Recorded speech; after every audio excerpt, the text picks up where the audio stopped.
If you want to learn how to mirror an image in Fotor quickly and easily, you're in the right place. In this tutorial, I'll show you the exact steps to flip your photo left to right or upside down, then save the final result in just a few clicks.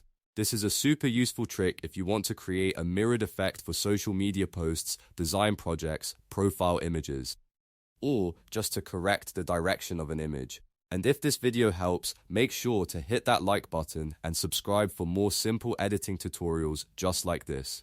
Alright, let's jump into Fotor. First, upload your photo into the photo editor. Once your image is loaded, you'll be able to start editing it right away. Make sure the photo is selected and visible on the canvas so you can apply the changes properly. Next, look at the far left sidebar menu and click Adjust. This is where Fotor keeps a lot of its image editing tools, including the rotate and flip options we need for mirroring. After that, click Rotate and Flip.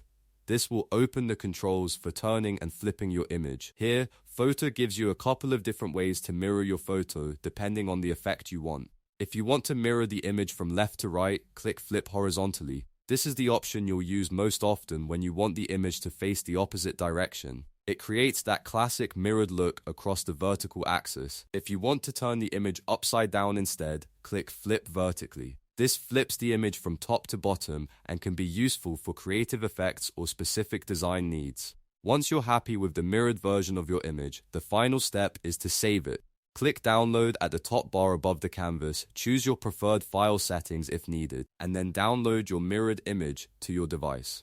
And that's it, you've now learned how to mirror an image in Fotor. It only takes a few clicks, and once you know where the flip tools are, it becomes really easy to do again anytime you need it. If you found this tutorial helpful, please give it a like and subscribe for more photo tips, photo editing guides, and beginner-friendly tutorials. Thanks for watching, and I'll see you in the next one.